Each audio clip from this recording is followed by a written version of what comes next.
ರಾಜ್ಯದ ಪ್ರಥಮ ಸರ್ಕಾರಿ ಇಂಜಿನಿಯರಿಂಗ್ ಕಾಲೇಜಂತಹ ಹೆಗ್ಗಳಿಕೆ ಪಡೆದಂತಹ UBDT ಕಾಲೇಜ್ ಇದೀಗ ಗೊಂದಲಕ್ಕೆ ಕಾರಣ ಆಗಿರುವಂಥದ್ದು. ಈಗಾಗಲೇ ABVP ನೇತೃತ್ವದಲ್ಲಿ ಒಂದು ಪ್ರತಿಭಟನೆ ಕೂಡ ನಡೆಸ್ತಾ ಇರುವಂಥದ್ದು ನೋಡ್ಬೋದಾಗಿದೆ. ಯಾವ ರೀತಿಯಾಗಿ ವಿದ್ಯಾರ್ಥಿಗಳು ಒಂದು ABVP ನೇತೃತ್ವದಲ್ಲಿ ಪ್ರತಿಭಟನೆಯನ್ನು ನಡೆಸ್ತಾ ಇರುವಂಥದ್ದು. ಈ ಪ್ರತಿಭಟನೆಗೆ ಪ್ರಮುಖವಾದಂತಹ ಕಾರಣ ಅಂದರೆ ಈಗಾಗಲೇ ಖಾಸಗೀಕರಣದ ಕಡೆ ಈಗ ಕಾಲೇಜು ವಾಲೆ ಇರುವಂಥದ್ದು. ಅಂದರೆ ಈಗ 50-50 ಅನುಪಾತದಲ್ಲಿ ಇದೀಗ ಸೀಟು ಹಂಚಿಕೆ ಆಗ್ತಾ ಇರುವಂಥ ಹಿನ್ನೆಲೆಯಲ್ಲಿ ಏನು ಸರ್ಕಾರಿ ಕಾಲೇಜು ಏನಿದೆ ಸರ್ಕಾರಿ ಕಾಲೇಜನ್ನ ಉಳಿಸಬೇಕು ಅನ್ನೋಂತಹ ಉದ್ದೇಶದಿಂದಾಗಿ ಇದೀಗ ಪ್ರತಿಭಟನೆ ನಡೆಸ್ತಾ ಇರುವಂಥದ್ದು. ಸೊ ನಮ್ಮ ಜೊತೆ ಮಾತಾಡಲಿಕ್ಕೆ ABVP ಮುಖಂಡರುಗಳಿದ್ದಾರೆ. ಅವ್ರನ್ನೇ ಮಾತಾಡ್ತಾ ಹೋಗೋಣ. ಏನು ಉದ್ದೇಶ ಇಟ್ಕೊಂಡು ಇವತ್ತು ಪ್ರತಿಭಟನೆ ಮಾಡಿದ್ರು ಅಂತೇಳಿ ಅವ್ರು ಕೇಳ್ತಾ ಹೋಗೋಣ.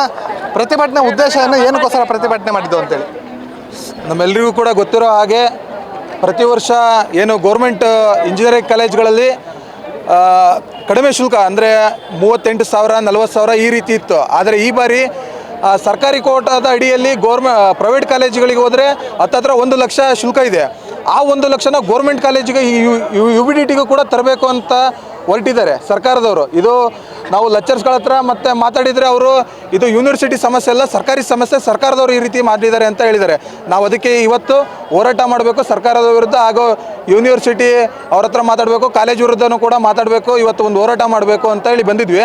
ಆದರೆ ಇಲ್ಲಿ ಲೆಕ್ಚರ್ಸ್ಗಳು ಏನಂತ ಹೇಳ್ತಿದ್ದಾರೆ ಅಂದರೆ ಇದು ಯೂನಿವರ್ಸಿಟಿದು ಯಾವುದೇ ಥರದ ಸಮಸ್ಯೆ ಅಲ್ಲ, ಸರ್ಕಾರದ ಸಮಸ್ಯೆ ಅಂತ ಹೇಳಿದ್ದಾರೆ.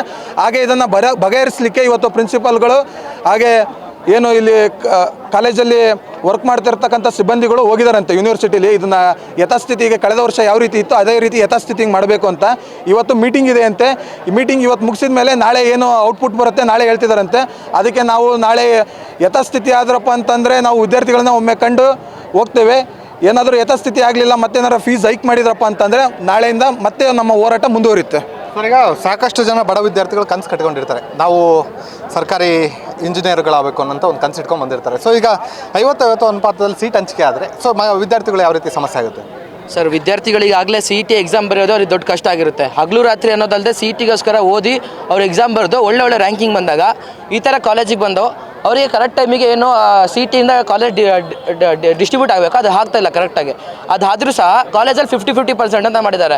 ಇವ್ರೇನು ಮಾಡ್ತಿದ್ದಾರೆ, 50% ಯಾರು ಮುಂಚೆ ಬರ್ತಾರೋ ಅವ್ರಿಗೆ ಇಷ್ಟು ದುಡ್ಡು ಅಂತ ಕೊಟ್ಟು ಸರ್ಕಾರಿ ಸೀಟ್ಗಳೇನಿರುತ್ತೆ ಅದನ್ನು ಕೊಟ್ಬಿಡ್ತಿದ್ದಾರೆ. ಈ ಸೀಟ್ ತೊಗೊಂಡಿರೋ ಹುಡುಗರು ಏನಿರ್ತಾರೆ ಅವರಿಗೆ ದುಡ್ಡು ಪ್ರೈವೇಟೈಸೇಷನ್ ಎಲ್ಲ ಏನು ಸೀಟ್ ಇರುತ್ತೆ ಮ್ಯಾನೇಜ್ಮೆಂಟ್ ಕೊಟ್ಟ ಅದರಿಂದ ಅವ್ರು ಸೀಟ್ ಕೊಡ್ತಿದ್ದಾರೆ. ಅದಕ್ಕೋಸ್ಕರ ನಾವು ABVPಯಿಂದ ಏನು ಖಂಡಿಸ್ತಿದ್ದೀವಿ ಅಂದರೆ ಈ ಪ್ರೈವೇಟೈಸೇಷನ್ ಏನು ಮಾಡ್ತಿದ್ದಾರೆ ಇವರು ಮ್ಯಾನೇಜ್ಮೆಂಟ್ ಕೊಟ್ಟನ ಅದನ್ನು ಕಮ್ಮಿ ಮಾಡಿ 50% ಇರೋದ್ರಿಂದ ಇನ್ನೂ ಜಾಸ್ತಿ ಮಾಡಿ, ಯಾಕಂದರೆ ವಿದ್ಯಾರ್ಥಿಗಳಿಗೆ ಅನುಕೂಲ ಆಗಲಿ. ಇವತ್ತು ನಾವು ನೋಡ್ಬೋದು ರಾಜ್ಯದಲ್ಲಿ ವಿದ್ಯಾರ್ಥಿಗಳ ಸಂಖ್ಯೆ ಜಾಸ್ತಿ ಆಗ್ತಾ ಇದೆ ಪ್ರತಿ ವರ್ಷ. ಇವತ್ತು ಏನೇನು 120 ಸೀಟ್ ಅಂತ ಹೇಳಿದ್ದಾರೆ, ಅಂದರೆ 60-60 ಸೀಟ್ ಡಿವೈಡ್ ಮಾಡಿದ್ದಾರೆ.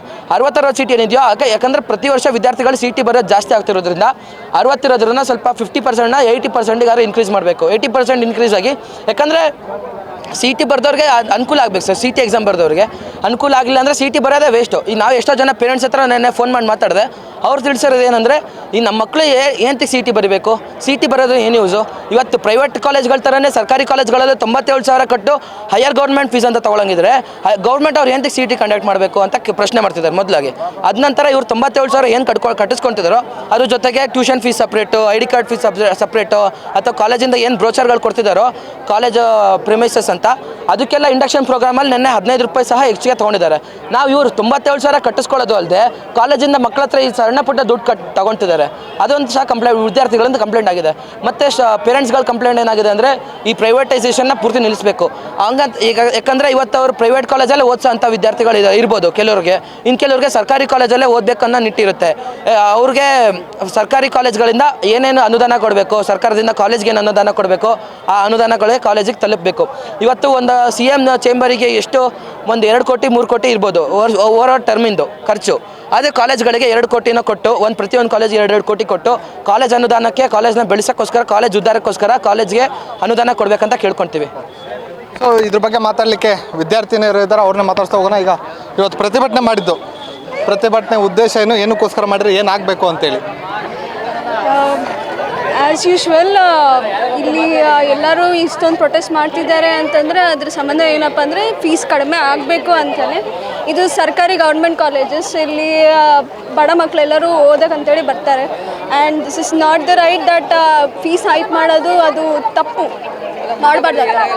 ಇಲ್ಲಿ ಯಾರು ಗತಿ ಅಂದರೆ ಲೈಕ್ ಗತಿ ಇಲ್ದಿರೋರು ಅಂತ ಅಲ್ಲ, ಲೈಕ್ ಕಡಿಮೆ ಅಂದರೆ ಬಡತನ ನೋಡಿದಿರಲ್ವಾ, ಅವರೆಲ್ಲರೂ ಬಂದು ಇಲ್ಲೆಲ್ಲ ಓದ್ತಾ ಇರ್ತಾರೆ. ಅವ್ರಿಗೆಲ್ಲರಿಗೂ ಒಂದು ಮಾರ್ಗದರ್ಶಿ ಆಗಬೇಕು ಸರ್ಕಾರಿ ಕಾಲೇಜಸ್.